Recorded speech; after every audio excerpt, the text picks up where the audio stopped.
Welcome to Baba academy online education. હું ગૌરવ મકવાણા બાબા એકેડમીના online platform પર આપ સર્વે વિદ્યાર્થી મિત્રોનું હાર્દિક સ્વાગત કરું છું. તો આપણે ભણી રહ્યા છીએ ધોરણ 9 વિષય છે ગણિત, જેમાં પ્રકરણ નંબર 11 પૃષ્ઠફળ અને ઘનફળ વિશે અભ્યાસ કરી રહ્યા છે. જેમાં સ્વાધ્યાય 11.2 ભણી રહ્યા છે. બરાબર, જેમાં દાખલા નંબર 1 થી 6 કમ્પ્લીટ કરેલા છે અને આજે જોવાનો છે 7મો દાખલો. 7માની રકમ કંઈક આપી છે. જો ચંદ્રનો વ્યાસ પૃથ્વીના વ્યાસ કરતા આશરે ચોથા ભાગનો હોય તો તેમની વક્ર સપાટીના ક્ષેત્રફળનો ગુણોત્તર શોધો. બરાબર, વ્યાસ તમને કીધો છે. એક છે ચંદ્રનો વ્યાસ પૃથ્વી કરતા ચોથા ભાગનો હોય. આને પહેલા સમજો, ચંદ્રનો વ્યાસ આપ્યો છે અને પૃથ્વીનો વ્યાસ આપ્યો છે, બંનેનો ગુણોત્તર લેવાનો છે. બરાબર, ચલો હવે પહેલા તો હું ચંદ્ર માટે લખું, પૃથ્વી માટે લખીએ. ચલો તો પહેલા લખીએ, પહેલા પૃથ્વીનું લખીએ, કેમ કે પૃથ્વી કરતા ચોથા ભાગનો કીધો એટલે લખીએ કે પૃથ્વીનો વ્યાસ, પૃથ્વીનો વ્યાસ, વ્યાસને ડી કહેવાય, આપણને ખબર છે. બરાબર, વ્યાસ એટલે ડી. ચંદ્રનો વ્યાસ ચોથા ભાગનો છે તો લખીએ ચંદ્રનો વ્યાસ, ચંદ્રનો વ્યાસ. પૃથ્વી કેટલો છે? ચોથા ભાગનો. એટલે જો પૃથ્વીનો ડી હોય તો ચંદ્રનો ભાગ્યા 4 કરો એટલો હોય, ચોથો ભાગ થઈ ગયો. બરાબર, હવે આપણે વ્યાસની જરૂર હોતી નથી, દાખલો ગણીએ એટલે ત્રિજ્યાની જરૂર હોય. આપણે ત્રિજ્યા લેવી હોય તો પૃથ્વીની ત્રિજ્યા કેટલી થાય? વ્યાસ એટલે ડી તો ત્રિજ્યા 2r કહેવાય.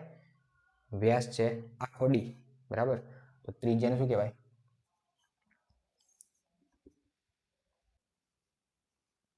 2r.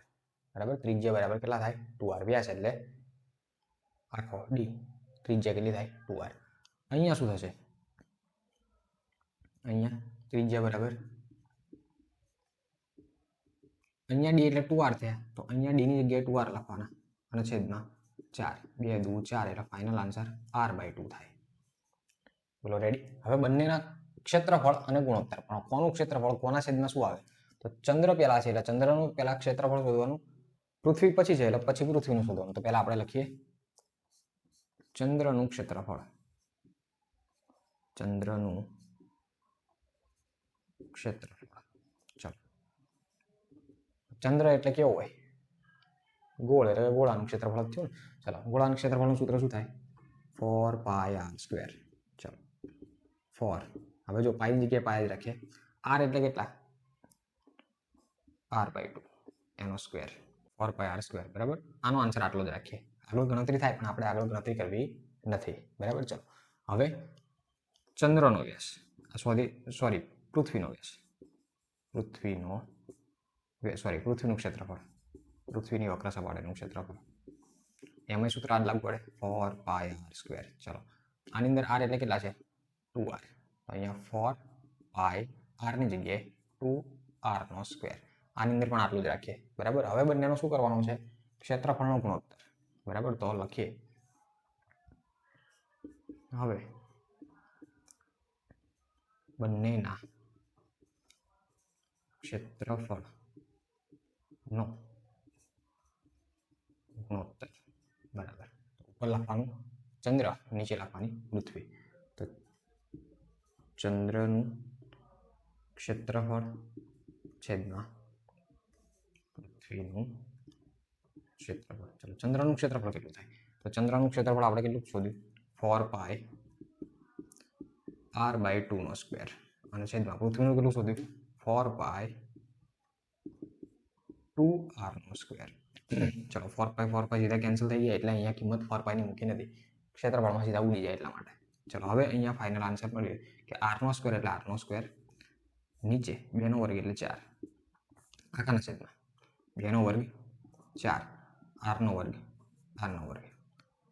હવે r² ઉપર નીચે છે તો ઉડી જાય, એના છેદનો છેદ છેદમાં આવે એટલે કંઈક આવું થાય. r² કેન્સલ, છેદનો છેદ છેદમાં એટલે 1/4, ચોકું 16. ફાઇનલ આન્સર તમારો ગુણોત્તર પ્રમાણ લઈ લો 1/16. તો ચંદ્ર અને પૃથ્વી, બરાબર, બંનેનો ગુણોત્તર કેટલો થાય? 1/16 જેટલો બંનેનો ગુણોત્તર થાય. બરાબર, તો આ દાખલા નંબર કયો હતો? 7મો. હવે જોઈએ દાખલા નંબર 8મો. ચાલો, 8મો દાખલો આપ્યો છે. સ્ટીલના અર્ધગોલક વાટકાની જાડાઈ 0.25 સેમી છે. જો વાટકાની અંદરની સપાટીની ત્રિજ્યા 5 સેમી હોય તો વાટકાની બહારની સપાટીનું ક્ષેત્રફળ શોધો. હવે એક સ્ટીલનો વાટકો છે, જોઈએ. વાટકો ખબર છે આપણને કેવો હોય? વાટકો હોય, અર્ધગોલક વાટકો હોય. સમજો કે આ વાટકો છે, બરાબર. થોડો વ્યવસ્થિત દોરીએ તો પછી અહીંયા આ રીતે થાય. બરાબર, સમજો કે વાટકો છે. હવે વાટકામાં શું કહે છે કે વાટકાની જાડાઈ એટલે બોર્ડર, કંઈક આ રીતે જાડો છે વાટકો. બરાબર, વ્યવસ્થિત ના આવે તો સ્વીકારી લેજો કે આવો કંઈક જાડો છે વાટકો. આ બોર્ડર છે. બરાબર, આ જાડાઈ કેટલી છે બોર્ડરમાં? આ જે જાડાઈ છે ને 0.25 સેમી જાડાઈ છે. એટલે આટલો ભાગ કેટલો છે? 0.25 સેમી. બરાબર, આખો જાડો 0.25 સેમી, એટલે આ 0.25 જ હોય. એની ત્રિજ્યા કીધી. ત્રિજ્યા એટલે કંઈથી આટલી, કેટલી? 5 સેમી. 5 સેમી. વાટકાની બહારની સપાટીનું ક્ષેત્રફળ શોધો. એટલે જાડાઈ સહિતનું ક્ષેત્રફળ આવી જાય. બહારની સપાટી એટલે જાડાઈ સહિતનું ક્ષેત્રફળ. તો ત્રિજ્યા તમને 5 સેમી કીધી છે. બરાબર, તો ત્રિજ્યા રિયલમાં બને કેટલી? આ બંનેનું ટોટલ કરવું પડે, જાડાઈ પણ સાથે લઈ લેવી પડે. બરાબર, ત્યારે ફાઇનલ ત્રિજ્યા બને. તો આપણે આન્સર તરીકે શું લખી શકીએ? વાટકાની જાડાઈ. બરાબર, તો પહેલા લખીએ કે ત્રિજ્યા લખીએ. વાટકાની ત્રિજ્યા r બરાબર 5 સેમી છે. બરાબર, પણ એની સાથે જાડાઈ એડ કરવાની, પ્લસ જાડાઈ કેટલી છે? આ 5 સેમી ત્રિજ્યા અને જાડાઈ છે 0.25. તો ટોટલ ફાઇનલ આન્સર કેટલો જાડાઈ થશે? ત્રિજ્યા 5.25 સેમી થાય. આઈ હોપ કે તમને આ ખબર પડી હશે. રેડી?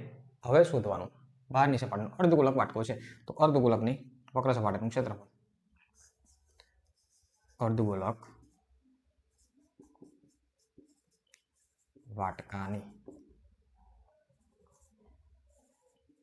બહારની સપાટીનું ક્ષેત્રફળ. અર્ધગોલક વાટકો હોય તો 2πr² થાય. રેડી? ચલો, 2π કેટલા લેવાના કીધા? નથી કીધા, એટલે 22/7. r એટલે આ લેવાના 5.25 અને એનો વર્ગ.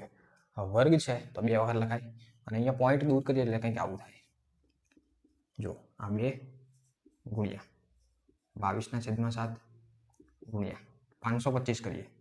525 પોઈન્ટ પછી 2 આંકડા છે એટલે નીચે 100 લખાય, ગુણ્યા 2 વખત લખાય 525/100. ચલો, હવે અહીંયા છેદ ઉડાડીએ એટલે 525 ભાગ્યે એટલે 70 49, 3 વધે 7 પંચું 35.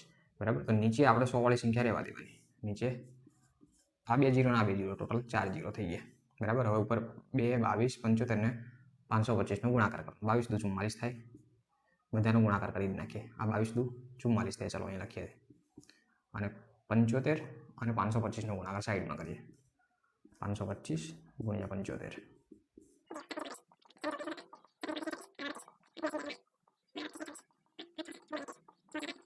બરાબર, આ બંનેનો ગુણાકાર કેટલો આવ્યો? 39,375. હજુ 44 અને 39,375 નો કરો. 39,375 ગુણ્યા 44.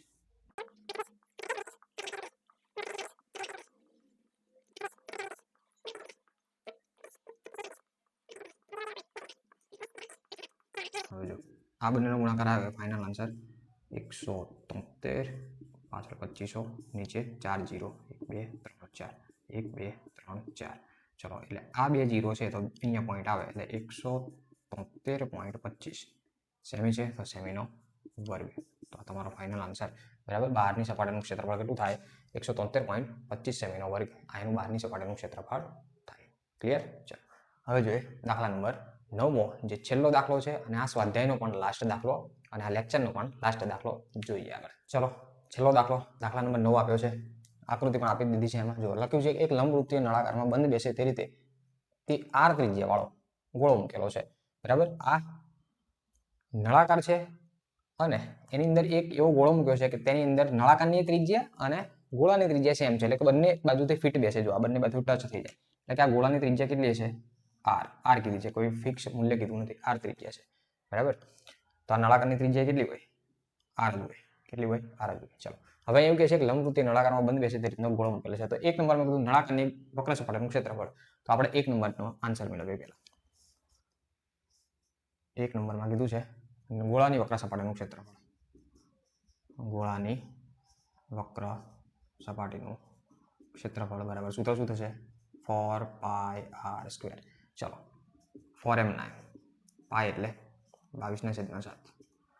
1 મિનિટ જો આની અંદર બંનેનું પાછો છેલ્લે ગુણોત્તર પણ કીધો છે એટલે પાયની જગ્યાએ પાય લખીએ બરાબર એ સીધું છેદ ઉડાડવાનું વાંધો આવે નહીં 4 પાય આર એટલે શું આર એટલે આર જ તો આર એટલે આર જ તે એટલે પહેલાનો જવાબ આનો જ આવે એનું જ સૂત્ર કેમ કે આર ત્રિજ્યા કીધી છે કંઈ માપ આપ્યું નથી તો એનો જ જવાબ આવે ચાલો પછી 2 નંબરમાં શું કીધું 2 નંબર નળાકારની વક્ર સપાટીનું ક્ષેત્રફળ નળાકારની વક્ર સપાટીનું ક્ષેત્રફળ ચલો નળાકારની વક્ર સપાટીનું ક્ષેત્રફળનું સૂત્ર થાય 2πrh હવે જો h 2 ખબર છે પાઈ ખબર છે r ખબર છે કેમ કે 2 ની જગ્યાએ 2 પાઈની જગ્યાએ પાઈ r એટલે r જ છે તો r ની જગ્યાએ h એટલે કેટલા તો h એટલે આમ જોવા જાવ તો આ ઊંચાઈ h એટલે શું થાય ઊંચાઈ આ અહીંથી લઈ અને અહીંયા સુધીની ઊંચાઈ નળાકારની આટલી અને કહેવાય h પરંતુ આપણે ગોળો અને નળાકાર બંને છે તો ગોળાની આપણે h તો ખબર નથી મૂલ્ય જ ખબર નથી તો આપણને ખબર છે ગોળાની ત્રિજ્યા આમ ગણો બધું એક જ થાય તો ગોળાની ત્રિજ્યા અહીંથી અહીંયા સુધીની ગણતરી કરો તો r કહેવાય અને ઉપરથી અહીંયા સુધીની ગણતરી કરો તો આને r કહેવાય તો h એટલે શું થાય r + r એટલે કે 2r થાય h બરાબર શું થાય 2r થાય રેડી ખબર રેડી ચલો h બરાબર 2r તો અહીંયા જ તમારે મૂકવાનું આ 2m ના m i m ના m r m ના m h ની જગ્યાએ 2r મૂકવાનું ચલો આન્સર આપો 2 × 2 = 4 પાઈ r એટલે r². તો બીજાનો આન્સર પણ 2πr πr² જ આવ્યો પહેલાનો આન્સર એ અને બીજાનો આન્સર એ બેના આન્સર સેમ જ આવ્યા ખબર પડી રેડી ચલો હવે કીધું 1 અને 2 માં ગુણોત્તર લેવાનો છે 3 નંબરમાં શું કીધું બંનેનો ગુણોત્તર ચલો બંનેનો ગુણોત્તર એટલે શું પહેલામાં ગોળાની વક્ર સપાટી હતું ગોળાની વક્ર સપાટીનું ક્ષેત્રફળ અને છેદમાં નળાકારની વક્ર સપાટીનું ક્ષેત્રફળ ચલો ગોળાની વક્ર સપાટીનું ક્ષેત્રફળ એટલે 4πr². નળાકારમાં પણ 4πr² ઉપર નીચે બે સરખું તો ઉડી ગયું એટલે કે 1/1 એટલે ફાઇનલ આન્સર થયો તમારો 1/1 બોલો રેડી પહેલામાં જવાબ 4πr², બીજામાં 4πr² અને ત્રીજામાં 1/1 ક્લિયર ખબર પડી ડન તો આ સાથે આ સ્વાધ્યાય પૂરું થાય અને આ લેક્ચર પૂરો થાય દાખલા નંબર 9 પણ પૂરો થાય નેક્સ્ટ લેક્ચરની અંદર સ્વાધ્યાય 11.3 ભણીશું બરાબર તો અહીં સુધી રાખીએ છીએ સો થેન્ક્સ ફોર અટેન્ડિંગ